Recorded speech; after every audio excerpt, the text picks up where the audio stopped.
Today I'm delighted to be here because we have with us to Robert WALLACH, that he is going to talk about the future. He is going to help us to imagine the future, and I'm not going to talk about his curricula because it's well known. But what I would like to say is that I met him yesterday, and I discovered a great teacher, but overall a shameful person. Me Please enjoy him. Robert, thank you very much for coming, and the time is yours. Jose as you can see, very brief. That's great. Thank you. Gracias. I would like to apologize because my Spanish is very little. So, but if I say something and somebody doesn't understand it, please interrupt. But also, if there is a question about you don't agree with something or you have a different view, because I'd like to make it so we share our experiences, and so please do join in. So I'm a material scientist, and so this, when Jose Miguel asked me to talk about something, I said yes, and he suggested I talk about education. I did something, and then I looked at the program, and the program of your other seminars are all on solar cells and science. I'm not going to talk about science much, but I'm a material scientist. So there are a few of you who are material scientists, and a number who are not. Why is material science interesting? You can't sit there, you have to tell me. So, Jose Miguel, you're a material scientist, you cannot escape. Jose Ignacio, I mean, you have to say something. I mean, maybe an information scientist would also contribute, but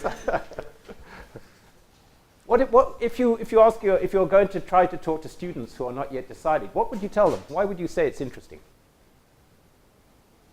It's a serious question, because at the end of the day, we have to convince ourselves, well, we like what we do, but we have to tell others why we enjoy it. So if you're not going to play with it at this point, you'll have to play later, okay? So you have to join in. Okay. Now, why is it interesting? I think the scale of things. We have things which are really exciting. Have any of you seen very large metal being poured? It's noisy, it's hot, there are sparks, it's exciting. And then at the other scale, I did not put the micron bar because it is nanometers, and that again is carbon nanotubes with some zinc oxide wires on it. And I did it because it was pretty. It's in the engineering department in our university. But it's in the nanometer scale. So we go on a factor of maybe 10 billion. And this is kind of exciting. Now, it's also evolution of things, because when I started my university career, we had stone and a chisel, and then we had the telephone, and it was out of wood, and it was with brass, that sort of yellow metal, and it was very pretty. And now, actually, this was not so good, but now with the design, and particularly with Apple, and the interest in design, we are having a whole new way of communicating of our microcomputers. So material science is exciting and interesting because of evolution. And evolution in a different way. This was the lost wax process. In fact, it goes before the lost wax process. Is this me who's doing this? Is this me, or is it? Yeah, it is. I am moving the mouse. Don't worry. Okay, it's you. Okay, please do if you want to. It's not, so the lost wax process was how the Incas made small jewelry and small figures. It actually goes from Peru, 1500 BC, so just slightly older than some of us here. And the same technology now is used in aircraft engines for the blades which are in the very hot part. I didn't bring one. I didn't take one out of the plane even. But this thing is probably about so big. And it's interesting because it is a single crystal for the material scientists. In other words, it is just one. There is the atoms at the bottom here, or the ions, are in complete registry. They are in complete alignment right the way up to the top with no discontinuity. And that is a real major accomplishment. So in 2,500 years, 3,500, we use the same process, but in a very different way. And we can then see this is evolution in a different way, because here is the same material, and it's saying how hot is the gas in our jet engines. And this is the years. And Frank Whittle, who was at university I know well, who started his work in Cambridge, when he started, he had steel in his jet engines, and our temperatures were down here. But you can see that over approximately 60 years, we have doubled almost the temperature at which the engines work, which means they are more efficient and less CO2. We're reaching a limit. But that's, to me, the relevance now as opposed to the evolution, because by making changes, changing the way we solidify our materials and then going to this single crystal, you can start to get really very improved properties. The trouble is we've reached the end, but we won't say this, and now we have to go to different materials into metallics. So the relevance of material science. And finally, in relevance, this is for bones. This is synthetic bone and hydroxyapatite. And the interesting thing here is that when you actually then implant it, you can find that this is natural bone and this is the oxyapatite. It does actually join one to the other in a way that's very interesting for medics. And it's already used. It is not load-bearing. So if you break your hip, material science can help you with a metal in your femur, but you can't use this material because, like a coffee cup, it would be too brittle. So when you ran out of the rain, you would probably find your leg in 3 pieces. So on the other hand, it can be used, and sometimes a child, when they are born, has a hearing problem, and it is due to the bone one of the bones in the ear not being correct. And they are already using this to mold or to change that bone very slightly so that then the child can hear. And I have a colleague who works in this, and she said it was one of the most exciting times to see a child recovering from an operation and hearing for the first time. So it has applications already. So that's the relevance. And then the unexpected. I don't know, my Spanish would be even fantastic if I could tell you. This we call a dandelion in English, but it is when you blow it, the parts go everywhere. And this is metal sitting on the top. So what we have here on this is a metal, it's nickel, and it is lighter than the dandelion. I mean, it's so light. It's one of the lightest materials made. And that was announced last year. And it's made from polymers shining light through, ultraviolet light through a polymer mix. You make fibers. You then coat the fiber with the nickel, and then you dissolve away the polymer. And what's also interesting, it is very springy. So when you press on it, it goes down 50% and comes back again. So there may be some interesting applications in acoustic for hearing or for damping the hearing. So in the communications area, if you don't want to talk to us, you know what to do. And another unexpected one now, this is some work that is being done in Harvard. These plants are ones where if you are a bug, an animal, and you sit there, very quickly you are sucked into it, and you do not come out. And what the Harvard scientists have done is they have realized, they have realized that they could make the same idea. So this is a nanomaterial mesh, and what they put into it is a fluid. And the fluid is quite important because when you put a drop on it, it then completely balls up. It completely goes. It does not wet. It does not stick. And this is interesting because there are applications. So it's completely phobic. It does nothing likes it. It repels liquid and ice. It's pressure stable, but most important, it's self-healing. For those of you who cooked your own breakfast, maybe you used a frying pan and it had Teflon on it, and when you scratch it, after a time you have to get another frying pan. But this, when you scratch it, because it is a liquid in the mesh, it completely heals straight away. So it's very quick. And it also affects the optical properties, so you could put it on glasses and you would no longer have to clean them. The interesting areas is particularly in the biomedical.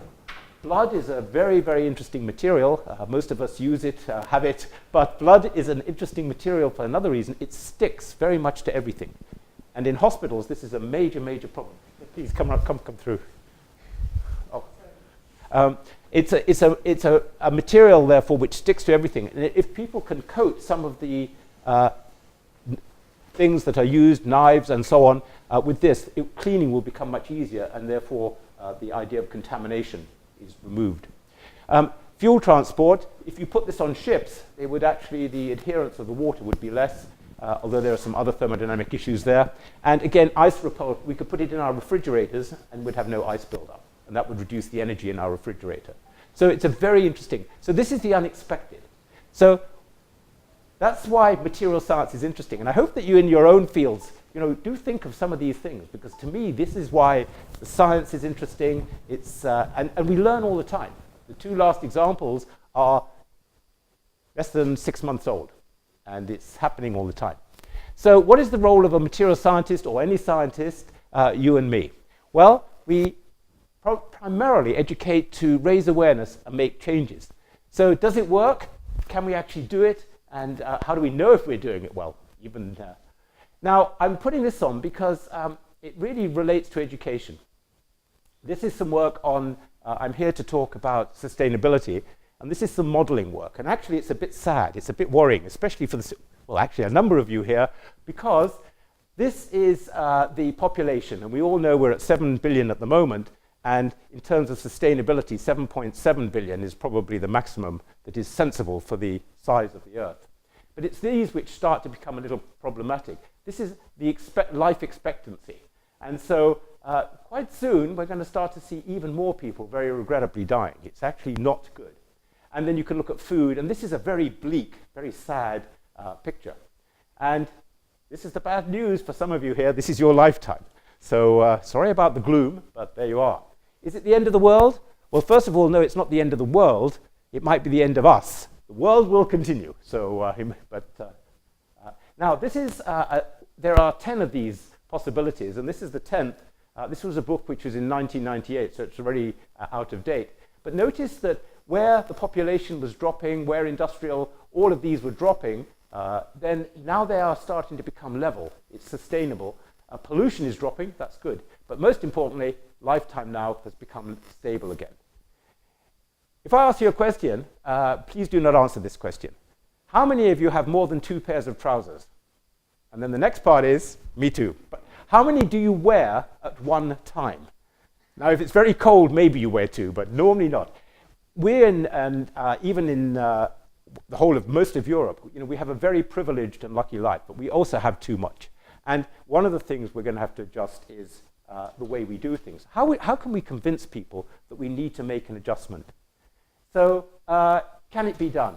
Now, if two of the things on there were population and affluence, and I'm not going to go into this. There's an equation called the IPAT equation, but we'll leave this. This is in India. This is in Kerala, which is about here, and this is the whole of India. And the question is, can you do anything about population and improving the affluence, which perhaps is on the gross national product, amount of money per person? This is America. They're slightly richer than the average person in India by a large amount. But Kerala is not so different. In fact, it's slightly poorer per person than India on this measure. If you look at the reading, though, in Kerala, they're very similar to the USA, and this is the average across India. Life expectancy, again, substantially greater than in India, and infant mortality, again, more like the United States, very different. How did they do it? You can't sit here all morning like this. Not with material science. Well, maybe I'll explain, maybe you're not so wrong, but not completely. But thank you. Any ideas? Seriously, how would you do it? How would you make a change? Has to be education. But they educated the women. And it made it. Now, I should also say, if you read about this, there's also some people who write about it saying it is a Marxist, a communist state. But that doesn't mean it's bad. And in fact, they really spent a lot of time educating the women, having more schools, and through this, they have these amazing. So, education can work in a very dramatic way. So, raising awareness and education. So, whom should we target? So, now we come to some of the questions perhaps we all will be sharing. And actually, we should target everybody. I didn't actually put in, babies in here, but we target babies and naturally they learn. But it goes all the way through. And why do we do it? Because we can use the natural curiosity of children under the age of 11. In secondary school, maybe 11 to 18, the kids themselves are starting to recognize the need and the importance of learning. Not all of us did that at that age. Some of us took a little longer to realize this. But in principle, we all recognize the need. University students, we all know they specialize. Now, they may choose the wrong subject. They may change when they leave. But they're already focusing, what do I want to do from the enjoyment or for the career, whatever, and specialization. The general public is really important. We are facing big issues. I mean, you have some slightly different issues to the ones we have in Britain, but things like energy, things like population, these are similar. Even economics, we have exactly the same. And our politicians, they are probably like yours, but I will be careful here. They are probably much the same. They don't actually show much initiative. They see what they think we want, and then they seem to do it. because they want to be re-elected in the next time. And so maybe this is a little cynical, but I think they look to us, and this is why something like smoking took so long we all knew it was bad, but it took so long for legislation to stop smoking in public places.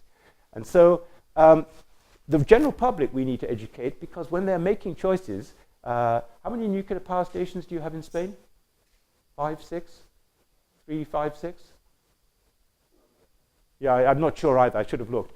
But Germany, of course, after Fukushima, are saying they don't want any more nuclear power stations. It's actually crazy for the reasons they're giving. But again, this is a debate that most countries are going to have. And we will be looking at our newspapers and televisions, and they will present material, and they will present material according to political bias, not just the science. So we need to educate the public about some of the issues and the real science behind them, so they can think for themselves and not be, as we all are, biased by what we read, listen to on television. And the elderly, as I rapidly approach, no, never, as we all get older, as we know things like Alzheimer's and illnesses like this, a lot of evidence to suggest that if people are stimulated, then they actually will age less and they can enjoy life more. And learning a language apparently is very good, so this is why I need to learn Spanish. So now, primary school kids. What I want to do very briefly now is to share some of the things that I've been involved with in the university. About, 15 years ago, the major funding body in the UK for the sciences, the engineering EPSRC, the Engineering Physical Sciences Research Council, said that in Britain we didn't have enough physical scientists. So they would give some money to promote physical sciences. So what did they do? They gave money to the students in high school who were already specializing in what we call A-levels, the last 2 years, where they are already only doing 3 subjects: maths, physics, chemistry, maths, biology, chemistry. In other words, they already were scientists. And I thought about this and thought, this is crazy. What we need to do is we need to brainwash. We need to persuade the younger people that science is fun. And we need to do this so in primary schools, because this is their natural curiosity. So I started something called SEEK, Science and Engineering Experiments for Kids. And it's now actually 17 years old. Time goes very quickly. Each year, we go out into approximately 20 schools. So we reach about 700 kids in this way. We bring the kids, primary school ones, into the university for a lecture because we can get more of them in, and they also like coming. And the schools bus them in, and so it works.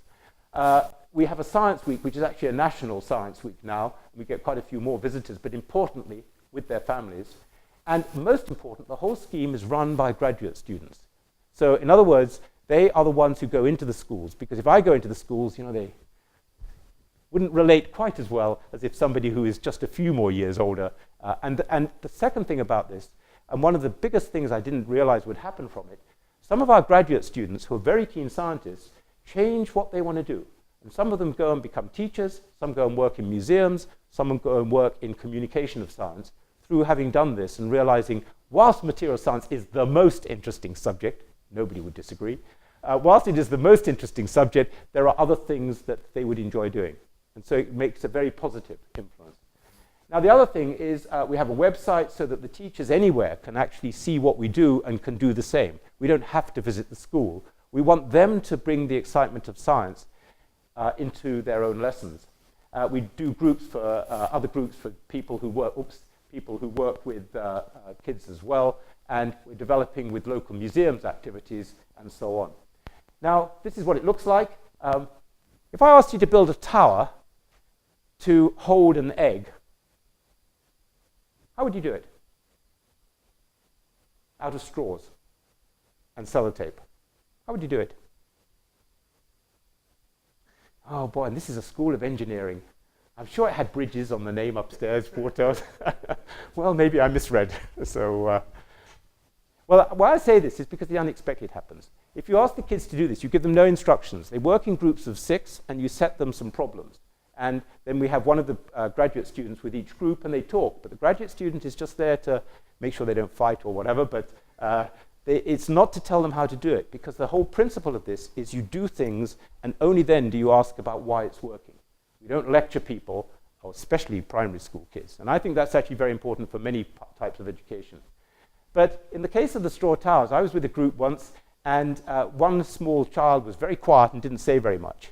And in the end, we were all trying to design, or the kids were trying to design a big tower out of straw, and the egg, of course, would be at the top. Yeah? Sound sensible? Well, this kid said, no, you got it all wrong. You got it all wrong. Why don't you make a small platform down at the bottom, so it's off the ground, and then you can make a very big tower, and you can put the egg on the platform. And I said, make a tower to support an egg. And he said, exactly. You didn't say if the egg has to be on the bottom or on the top. And this is an 8, 9, 10-year-old. And this is why it's exciting, because they're thinking for themselves, and they're thinking actually sometimes much more imaginatively than we would think. And so we get them to do things, and this is actually part of a lecture. You can see a lot of the kids, and this was to do with sound. This is some of the straw towers, and this is just enjoying one of the hands-on activities, actually in a museum, in the Zoology Museum. Now, if we move to secondary school, so you can grab the attention, and I'm suggesting it even because it's really good for our students to go out and do this. They enjoy doing it, they communicate well, and they learn something about themselves, how to teach, and it's just they're self-selecting, so the ones who want to do it can participate. Now, when we get to secondary school kids, we run a number of 4-day courses, and particularly for people who are interested in coming to university, of course, and it's mainly 2 reasons. We want to show the subject of material sciences, and I'll explain natural sciences in a minute. And we want to do this because material science is not something in most high school curriculum. And in fact, you wouldn't even tell me anything interesting in material science. It shows just how bad things are.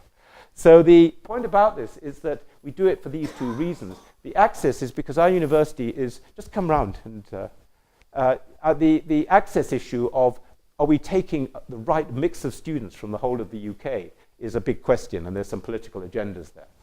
Now, we essentially, we have about 40 students staying with us for 4 days, and it's showing them what university life is like.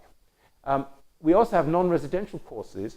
We also go out to schools, and again, these are things you can do. Maybe, do you do this already? How many of you have been into a high school talking about your subject in the last 4 years? Well, that's interesting.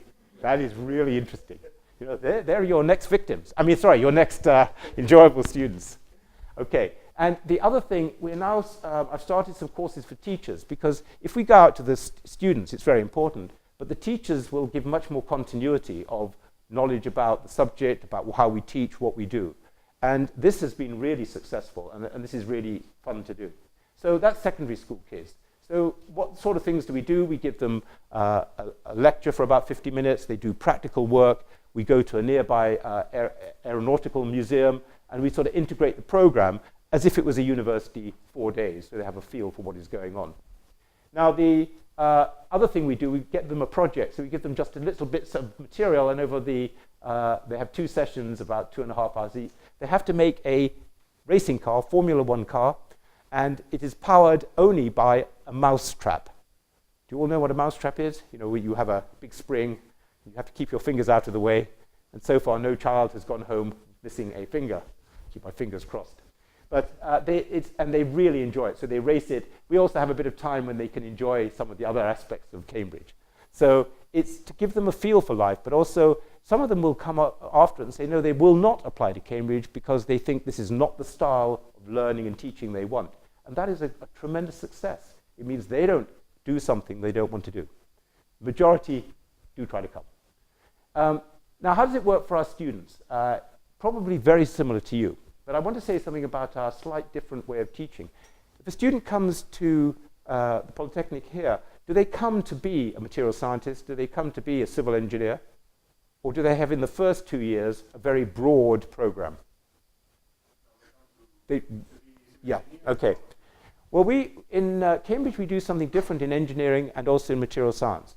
Because in high school, there are so many things that cannot be taught, we realized years and years ago, maybe we should have some general courses to introduce different subjects, because many kids will look at these new subjects and say, I didn't know about that, and this is something I would really like to spend time learning and doing. So what we do is we introduce a number of different subjects. I'll come back to that in a second, and I'll come back to the assessment. So I'm going to leave that. Now, in the first year in the sciences, and it's not so different in engineering, our students have to choose out of these 7 choices. And you'll see they have to do 3 subjects. So they're doing 3 in parallel, and they also have to do mathematics. If you're a definite biological scientist, you'll probably use those 3 or 2 of these in chemistry. If you're a physical scientist, you'll choose all of these or 2 of these and chemistry, or chemistry. So there isn't a lot of choice, but they're seeing some of what can happen next, because in the second year, we suddenly have gone up to 20 subjects. Again, they have to do 3. If we look at the biological subjects, from the 3, we now have 10. And a lot of these areas, they won't have met in high school. But each of these, they could then decide they would specialize in later in their career. And in the physical scientists, we have chemistry in the middle again, and then we have these 4. Mathematics is now a subject in its own, because many students who want to be advanced physicists will just take those 3. A chemist might choose these 3 or those 3. So we get students who have never heard of material science. We have currently in our class about 50 in the second year, none of whom really knew about material science before they came to university. And I think it's a wonderful opportunity, not just for us, of course there's an interesting area, but also for the students, and similarly in the biological, because they can start to do things they did not have the experience of. It was introduced in the first year, so they have more knowledge. And I should have said there's also a very interesting subject at the bottom, history and philosophy of science. They have to do 3 subjects out of them. So they could do 2 proper sciences, and this is also interesting too. Very interesting subject. Now, in the final year, they just specialize. So at this stage, it's a bit like you were telling me here. They come to our department all week, and they do material science, or any of the others. And ours is a 4-year course. It leads to a master's degree. So we specialize only in the 3rd and 4th years. How do we teach? Very similar to here. So I'm not going to waste your time with this. The hours are slightly, depends on the subject a bit. And then there are projects, dissertations, examples, classes, seminars, all you would expect. But we have something else. We have supervisions. And this is a wonderful opportunity because it means that we meet with students typically in the following way. But before doing this, I have to explain. Our university is slightly different because we have the central university, and then there are 31 colleges. So all of you would call this the University of Cambridge. But in fact, they are legally and financially separate. Nowadays, one cannot live without the other. But the supervisions I'm going to talk about are actually arranged by the colleges, but the students both belong to a college and the university simultaneously. Now, they're independent of the university officially. They are financially self-sufficient. On the other hand, there is sort of, in both ways, a lot of understanding. They're what we call symbiotic. You have to live together. You can't, one can't live without the other. Enormous variation in terms of their size. All of the colleges, except 3 now, take women. If we go back 50 years, it is embarrassing to tell you how few did, so we won't go back 50 years. And so it goes on. Now, how does it all interrelate? Here we have your faculties and departments as here, and they organize all of these, and they're delivered by, of course, all the staff and people, academics in the department. In the colleges, we have people who meet with the students and give them guidance, but they are the same faculty who the rest of the time are working in their department. So they are working in the college part-time, and they are working in the faculty full-time. But they will talk to the students. If you're a historian, do you want to learn about sort of before the Industrial Revolution? Do you want to learn about modern things? If you're a linguist, do you want to do Spanish? Do you want to do French? Do you want to do Russian, Arabic? And then they will find people, recommend courses. So there is an immediate link. The supervisions I'm coming to, but again, they are delivered by the same people. So there's a complete crossover all the time. Now, I realize that's slightly confusing, but I'm not here to talk about the colleges. I'm happy to ask questions. But why does it work? What are they? Well, you see here, we are the hard-working scientists. We sit around the table. But the supervision, as you can see, has an academic and 2 students or 3 students. In the humanities, they can have even more fun, and we will try to do this sort of thing where you can make it less formal. The humanities, though, really have it comfortable because they sit in big armchairs and drink coffee and do no work. Wonderful life. What are they? They're normally 1 hour a week, and it normally, I said our first and second year students do 3 subjects plus maths in the first year and 3 subjects in the second year. And they would therefore have 3 supervisions, 1 in each subject. And the aim of them is, and then they are facilitated by, as it says there, somebody who has a first degree. The aim of them is, though, very changes, but the overall aim is to answer the problems of the students, to set work, and to go through it before the students meet with you. And then, having done that, are they coping with the course? But the exciting part is, if you have very able students, you can allow them to take off in their own directions. And often they know far more than you do, but it's still exciting to join in and share it. If they are having difficulty in one area, then you can spend time perhaps helping them in that. So this is the strength, really, of the Cambridge system. It's how a lot of tuition used to be. It is very labor intensive. So if I said, would you think about doing it here, I can see the difficulties, and I've talked to both Joses a little bit about this, and I can understand the problems. But it's a wonderful opportunity for us all. Now, it says it's arranged by the colleges, and that's important, and we'll come back to the aims, because it's allowing the students an extra independence. And it's allowing them that because it's not part of any official assessment. Yes, we do write reports for the students' benefit, but their exams are completely separate. So they can use this to really say, tell me about, why is this, rather than I have to do this in order to improve my grade in a very direct fashion. And that's a wonderful opportunity in learning where you don't have an exam sitting over your head in a very formal manner. Now, what are their purposes? Well, obviously we have to always learn about the subject, and we have to do problems in engineering. But university is more about development of people, and it's the development of us all in communicating and how to handle things. And so the development to me is the most important. And I stress independence because our students coming from high school need to break away. They need to become more independent. And in that we also can monitor welfare. Is a student not surviving very well?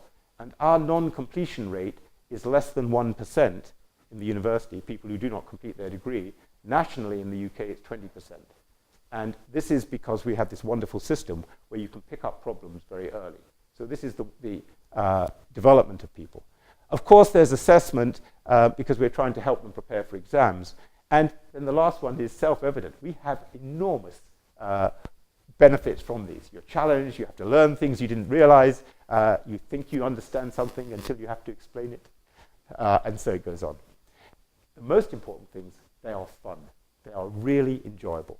And so this is a richness that if in some way we could share with others and make it happen, I would love to see this in education. So I want to move then to educational challenges. Now, what are the educational challenges for you here in Spain, apart from economic? We share that. What would you say the challenges are? And I've given you several opportunities to say something, and a few people have very kindly said a few things. This is your moment. What are your challenges? And I'm serious. What do you see as the things that are going to be challenging, whether you're a student here, whether you're an academic here, an administrator? What are the challenges? Motivation for students. We have a very system with massification at the moment. And I think that we are teaching more or less the double of classes per week. Yeah. Yeah. You have much higher numbers, yeah. For the students, they can go better. 25 hours per week. Yeah. Of teaching is quite hard. Yeah, that's very demanding. So the workload, and we would share this even in ours because the amount of research you have to do, if the teaching is slightly less, administration, outreach, I think this is true for all academics in many countries now. My daughter is actually a computer scientist who's just started in the States, and her workload is ridiculous because all the senior academics ask her to do the things, and because she wants to have a job at the end of it, she says yes. It's crazy. It's not good. So workload. What about any other issues? What about the changing world? I mean, the way, we have all of these things, but of course this is old-fashioned technology. Should we do this? Probably we should do this sort of thing where we can share ideas. But should we lecture formally to students, or should we give them the material and say, go read it, and then we'll have a discussion? Because it's so available to everybody. Should we have examinations the way we have them, where you go into that wonderful room you have, half the size as it used to be, and you torture people in a civilized manner, and this is a test of memory. It's not a test of understanding often. So, again, a little bit of both. So I put some different things down. there are the economic things. And I say this for two reasons, because I come from a university which is well known, and so we are still very sheltered from the true economic situation. We are not sheltered completely. We can't hire staff, and that's increasing the workload again for everybody in a way that I get concerned about younger people. So resources, and again, here in Spain, and I met Constantine yesterday, worse in Greece, the financial positions are going to have an impact on us all. And we have to think about what we can do despite this. Everybody does. We have to do it too. Unemployment here, 50% of young people under 25, I believe, unemployed, 20-25% overall. In Britain, we're slightly better off, but I think we're heading in the same direction. So, should we, with this blind optimism, say, yeah, learn this, we can get you a job, or it'll give you a job, or what? Should we train more for jobs? I'm nervous about this. But we can't be ignorant of it. We can't leave it. We have to think about it and decide what our strategy will be, because our students will ask us about it, but we also should do it for ourselves. So these are some of the pressures that we're seeing immediately at the moment, but they're ones we cannot and should not ignore. Now, what information is important? We all have our phones, and we can immediately perhaps go onto the internet and we can get the information. So what is it we should be teaching? And this has changed. As I said, when I started university, I carried a big stone around and I carved on it with my chisel and my hammer. And nowadays, it's just all in a small phone. So what are we going to teach? How are we going to teach to use it? And secondly, science used to be absolute. Science was scientists. They had no feelings. They just got up in the morning, and if you were a physicist, you immediately wrote down E equals mc squared, and you spent all day thinking about it, as if. We're social. We're influenced by things. How much of this should come into our courses? Not to dominate it, but not to pretend it's not there and that we do things in an absolute way. The amount of data we have. If you look at what they're generating in CERN, it is incredible. And in that data, it's like, do you have the expression, a needle in a haystack? Say, okay, so you have a big straw, and somewhere there's a needle, and you have to find it. We are generating so much data, there are probably many needles in there, and there's so much data, we do not have good ways of finding them. And so again, I think this is a challenge perhaps for the information scientists as well as for us all. And then back, whom should we teach? And I'll come back to that. So what should we? I'm not going to say more about economic, because I think these are big, big issues, and it's perhaps not for today. But what should we teach? Are they just scientific, or should we include social relevance?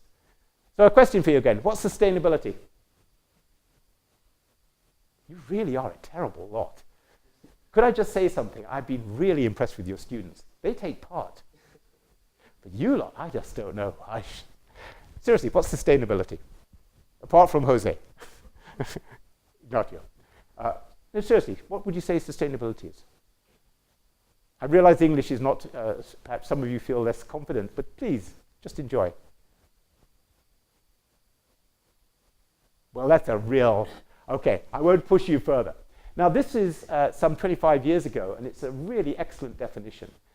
And it's really saying that we want to go on doing what we want to do, but we mustn't do things that make it really difficult for those who come after us. But there are three aspects, at least, to this. The first is the social aspect. Then we come to the second one, which is economic. And then we come to the one that I expected most of you to say sustainability is about energy, about CO2 in the atmosphere, and so on. And then we come to that one, which is, if you want, the environmental. And there we have what we call the Venn diagrams, and they all overlap. And if you start to let them overlap, you can start to say, well, if these two overlap, things are bearable. Of course, the social, economic, if they could be slightly better, things would be fairer, it would be more equitable. And if these two, environment and economic, we could make things happen, it would be viable. But of course, none of that's sustainable. It's only right in the center. If you get all of these, you have a social, an environment, an economic, then you can have sustainability. And so, should we in our sciences just be concentrating in some little corner here, or should we be aware and try to make our students aware at the same time that this is a bigger issue? Because of course we all are aware. We watch television, we talk to each other, we walk here in the rain. We know it's a terrible environment out there, at least today. So what I've been doing for the last 4 or 5 years in Cambridge, and I'm also sharing thanks to Jose Miguel, is something on sustainability. So here are the choices for energy. Material science has a pivotal role. It's a very important role. And here we have the renewables, and I'm not going to say much more about them because it's inappropriate today. And then we can start to talk about the traditional fuels, the non-renewables. But that's only part of the story, because the big thing in energy actually is those are important, but it's actually the storage of energy. How many of you drove here today? How many of you went in a bus? How did you get here? Aha. You can tell me this later. This is interesting. So you all are Harry Potter type people. You just go from one place to another. Really, this is good. So if we think about things like petrol, it's very energy intensive, and trying to find something to replace that is a problem. And energy storage is something that's not really talked about in this whole thing. We talk about CO2, we talk about alternative energies, but it's the storage and making it convenient, which is a big, big issue. Again, wonderful opportunity for material science. But there are also other opportunities here, because we already store water in reservoirs, and then we can drain them and get hydropower, or the Three Gorges in China, giving an enormous amount, a tenth of the Chinese energy in principle. If we can get fusion, there's the whole talk of the hydrogen economy. So there's some interesting things. The hydrogen economy. Greenland, Iceland, I think it's Greenland, talked about actually introducing it, trying to get their vehicles to work on hydrogen. We need to find alternatives, but they have social implications. Now, that's only just where we are now. What next? So what I'm doing with your students here, I'm doing the sort of things you would expect. There's an introduction, and then with solar energy to make sure they understand the greenhouse effect, rates of decay of the gases in the atmosphere, similar to the rates of decay of radioactive materials in nuclear fusion or fission, the types of solar cells and their efficiency. You know, all the sort of stuff you expect. Interesting? Nah, no. Yeah, well, yes. But, the other sides of things is this. Now, how many of those do you think material science can affect? How many are your own disciplines? And the answer is most of them. The answer, because in terms of social inequality, if you make things more available, cheaper, then other people can have them at a lower price. And if you look in Africa with mobile phones, a lot of Africans have mobile phones, and they're the ones who've developed a new way of banking where you're doing it phone to phone.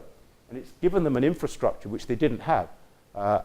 And so again, by development of materials, in this case computer scientists, the right software and means of controlling it, you can start to enable people to do things that were otherwise out of their reach and not possible. But material science can do all of these. The interesting thing is then, what do we teach? Should we do the descriptive, or should we do the analysis? This is a limit of the amount of energy you can get out of a solar cell made out of silicon. This is the amount of energy you can get out of wind. You can't take all the energy out of wind. You can take about 54% of it. What is the maximum speed the blade should go round? So the sort of things that we're all teaching in our disciplines, which are quite tough maths sometimes, but that's just part of it. Because the other part of it is, should we be talking about some of these things? In other words, should we start to say that definition of sustainability? Should we say that we'll look at eco-friendly materials and put an emphasis on those? And should we look at the economics? And I think we should, because that's the world we live in, that's the world our students are going to have to live in. And then there are broader questions. I'm not going to go through these.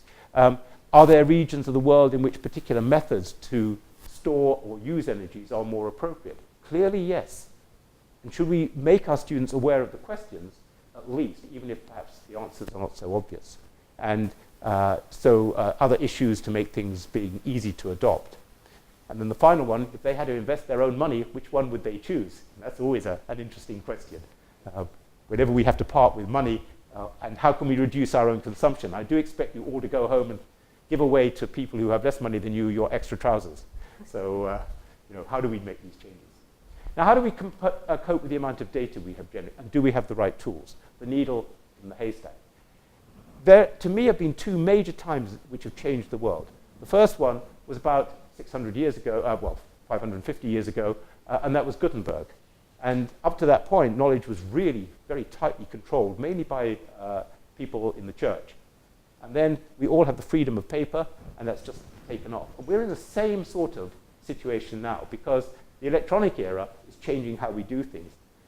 I've enjoyed being part of living during this time, and a number of us here will remember floppy disks. If we take a terabyte, which of course we can now get almost on a memory stick, then that would be equivalent to 2,620 meters if you put them all on top. And that is bigger than the Burj Khalifa in Saudi Arabia.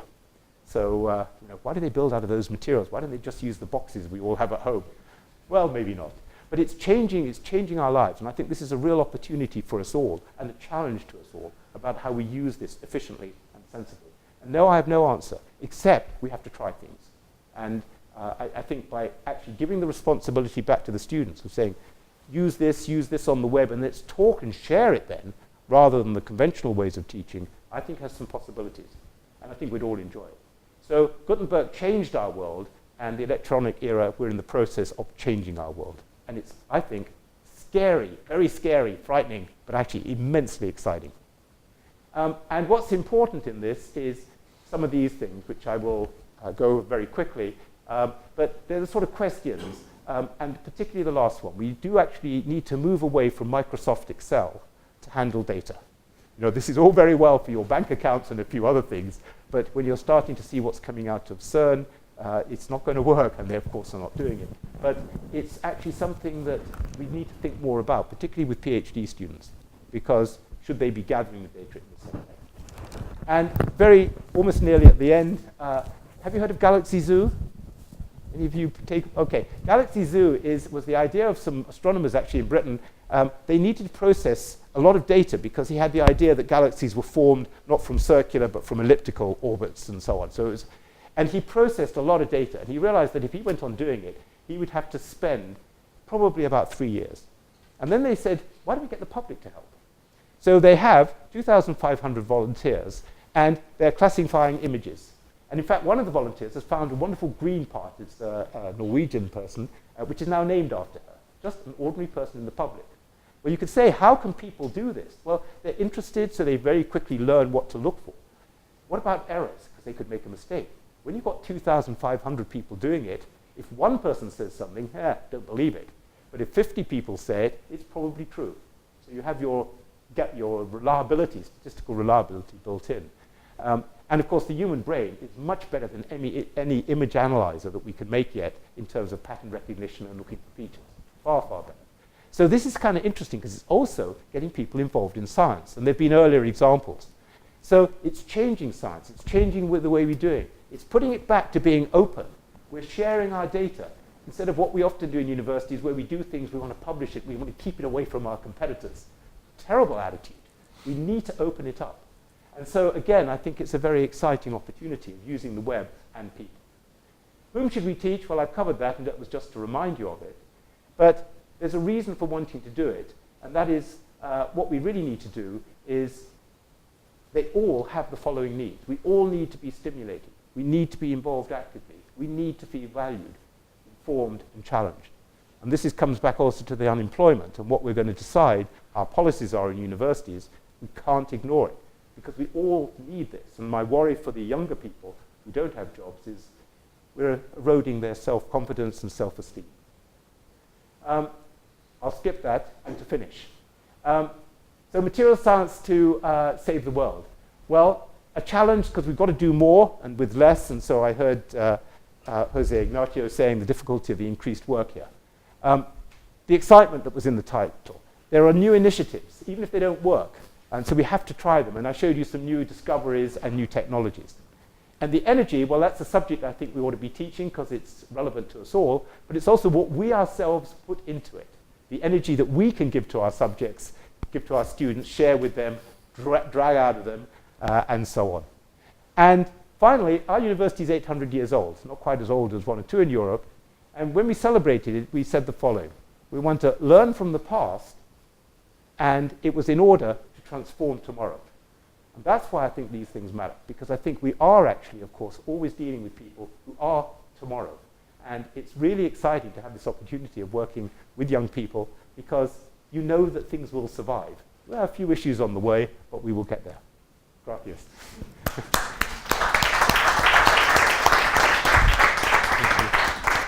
Thank you very much, You're Robert, welcome. for this very nice talk.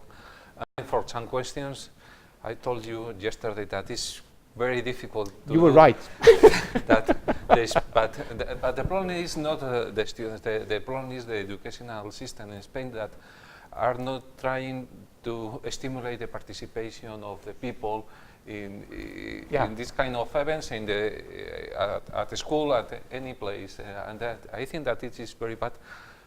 And I also think that you should give this talk every day to my students in order that they will understand what I'm trying to do with them. Well, may I reassure you, Jose Ignacio, because actually the students who I had the enjoyment of working with yesterday and later today, they were, yeah, it was good. They were far better. Sorry. They can change. Yeah, but we also have please, I'd like to hear also anything that you agree with or don't, but just one thing. We have a big problem in our high schools because our high schools used to be a place where students would learn, they would try new ideas, they'd be adventurous. And then we have these examinations at the end of their high school time where everything depends on how well they do.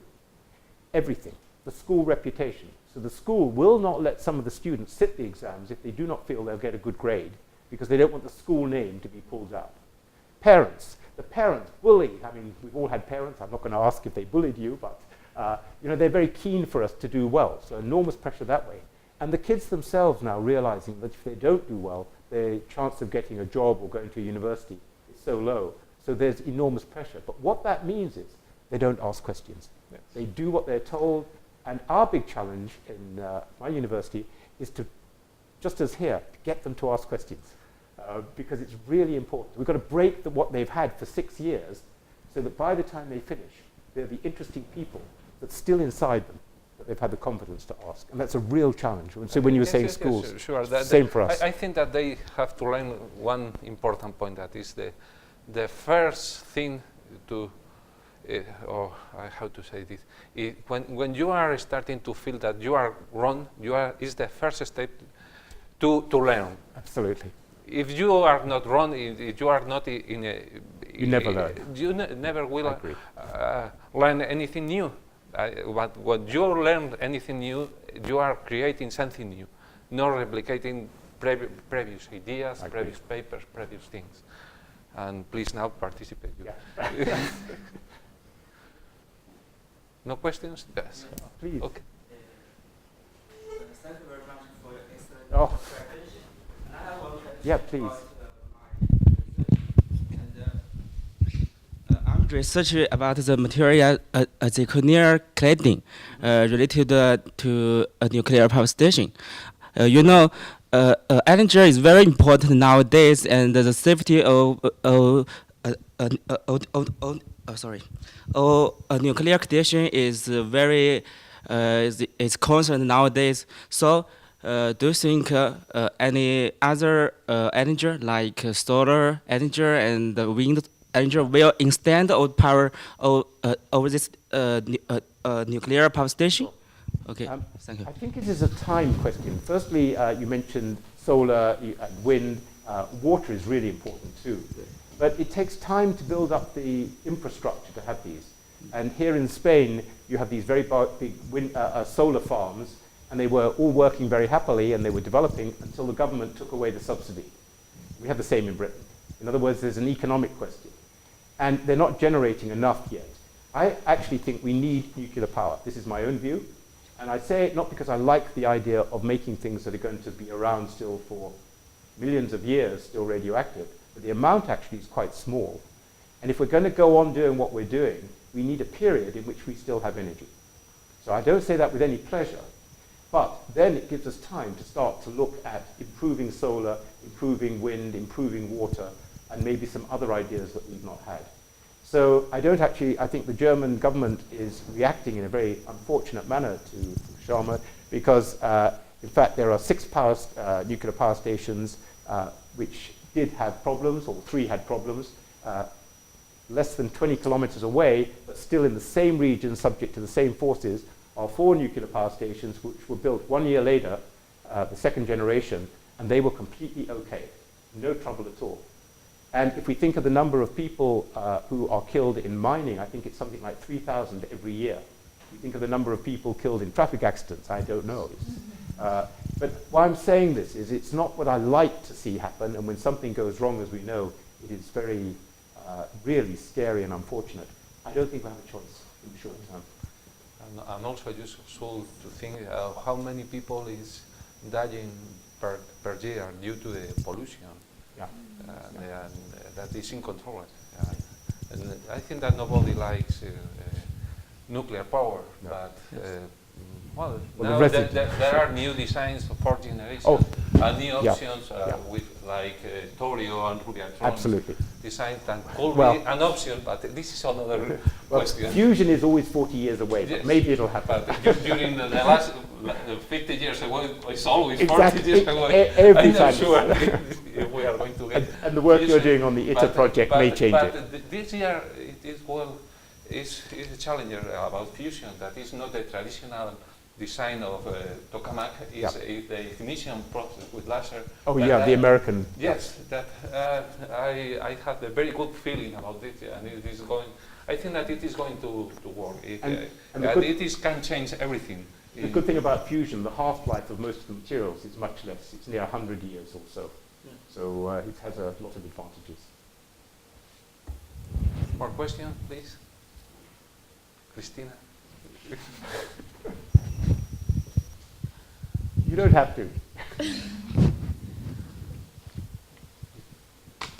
Well, Flexible.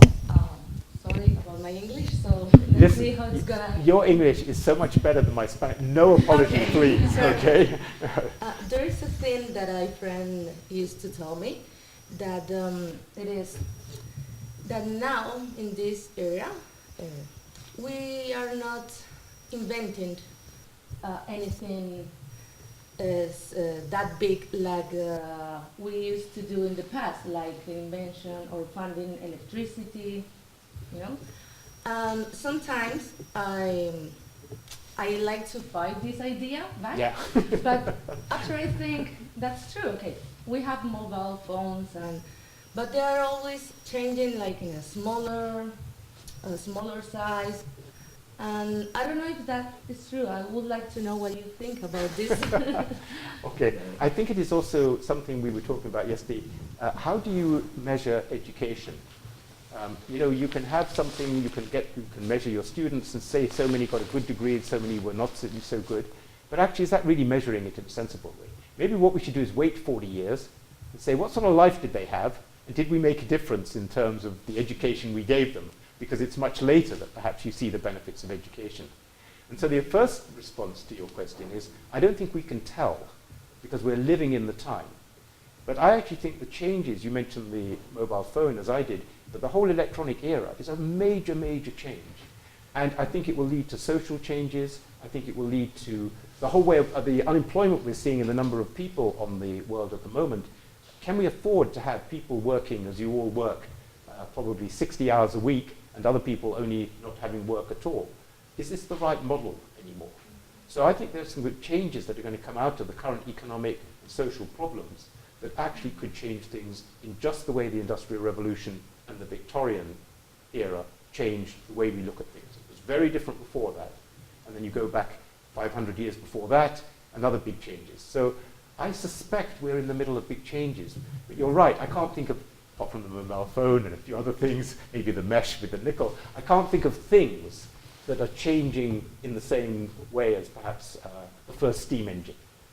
But we're not far off it, I suspect, in terms of the use of information, and we haven't learnt yet, perhaps, what to do with it. So I think there are changes, but I don't know. I'm sure, and we are changing a lot of things, but when you are changing something, you don't have the feeling that you are changing it really, because now we are the result of the revolution of 70 years ago, the quantum revolution, and now we have a biological revolution. Exactly. It will appear in 10 or 20 years, and probably a revolution in economy. The design of our economy is changing, and probably will be very different. Exactly, as you were saying it suddenly realized in medicine there is an enormous change going on at the moment. You know, if you look over the last 20 years at the people and what they were dying from, and now that we don't have any of some of these, either through better knowledge of the particular disease or medication, that is really changing things. It'll lead to a problem, because when you're all 150, you know, it's not going to be so good, but there we are. Or maybe it will be so good. But no, I think actually in the medical area, that's an enormous change. More questions? No? Well, thank you very Well, much. thank you all very Robert. much. I would like to continue 2 or 3 hours more talking with you, but you have now class, and it has been a pleasure to have Thank you very much indeed. That's really kind of you. Thank you. Thank you. And thank you all very much too. Gracias.